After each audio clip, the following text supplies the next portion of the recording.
ଶହେ ଦିନରେ ବିଜେପି କିଛି କରିନାହିଁ ଏମିତି କଥା କାହିଁକି କହିଲେ ସତ୍ୟବାଦୀ ବ୍ଲକ ଅଧ୍ୟକ୍ଷ।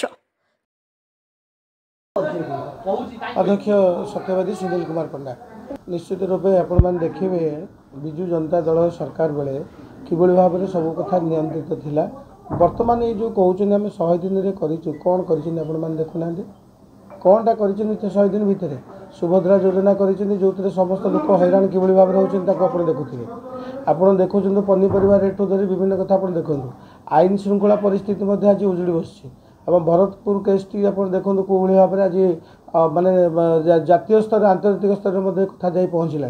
तेणु ये सरकार निजर आईन श्रृंखला परिस्थिति भी आज भुशुड़ी पड़ी। तेणु सरकार कौन करेंगे मुझे भावी भर तालमेल भी ना कौन विभाग सहित कौन विभाग तालमेल ना। मुख्यमंत्री कौन कहते अन्य डिपार्टमेंट मंत्री मैंने कौन कहते क्या सहित समन्वय ना। तेणु आप आरंभ बजेट आरंभ से 48,000 कोटी टंका ऋण कले। आगामी 5 वर्ष में एति टंका ऋण हम जहाँ आप देखिए वक्तव्य रखते अरुण साहू धन्यवाद देवु 5 वर्ष ऋण हम जो बर्तमान आपंकर प्रति लोक पिछा जनसाधारण पिछा मुंड पिछा जी ऋण बाहर पड़े से सहीवा कष्ट हम सरकार कौन चलो। तेणु निश्चित भाव आम कहूँ गोटे सरकार जो अपारग सरकार द्वारा कौन कार्यक्रम हवा संभव नुहे। निश्चित भाव आम मुख्यमंत्री मत इस्तफा दाबी करूँ इस्तफा दिंतु जो भरतपुर घटना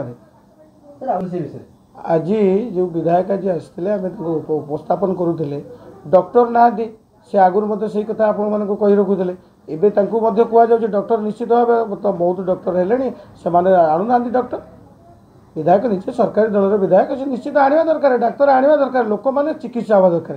साक्षीपाल गोटे डाक्तखाना जोटी आपणकर गोटे सर्जरी स्टेशन बोली कहुला जेहेतु आप चंदनपुर ठूँ धरिकी आप डेलांग पिपिली कणास एपटे बलंगा पर्यंत जो लोक मैंने एनएच जातीय राजपथ आसूले से जब कौन असुविधा होता आप सत्यवादी साक्षीपाल सीएचसी ट्रिटमेंट होते।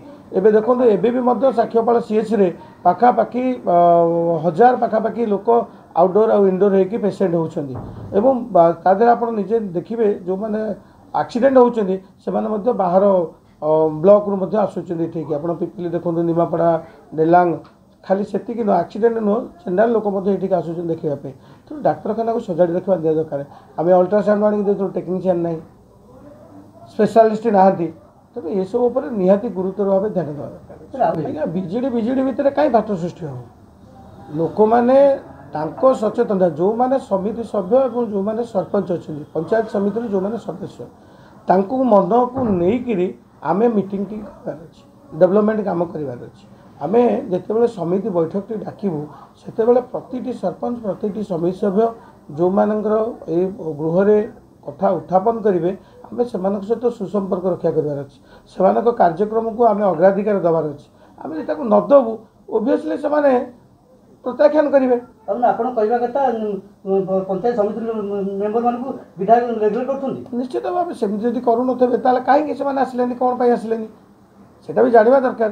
तेणु आम समस्ते जिते गृह आम बसुचे से आम निर्वाचित प्रतिनिधि गोटे दलू होता पारे किंतु मु कादुआरू निर्वाचित होती मु कादुआ ग्राम पंचायत समस्त ना हो मु कौन किसी लोक भोट दे मत निर्वाचित कर कादुआ ग्राम पंचायत 5 वर्ष तक मत कादुआ ग्राम पंचायत काम करार अच्छे मुझे ये चेयरमैन होगी बस तेणु मु सत्यवादी ब्लॉक चेयरमैन सत्यवादी ब्लॉक रे समस्त प्रतिनिधि मानकर चेयरमैन समस्त जनसाधारण मानकर चेयरमैन। तेणु मु ता भितर पात्र अंतर कर मोर किसी आवश्यकता ना मु समस्त की नहीं कार्यक्रम करी ताल जाए आम समस्ते आमको भल पाइबे एवं आम डाकुवा मीटिंग रे उपस्थित हे एवं विधायक ये कथा सहित सहमत रखी निश्चित भाव सत्यवादी कार्यक्रम करेंगे आम आशा विश्वास। सौम्यकांत बेहरा रिपोर्ट संघर्ष टीवी।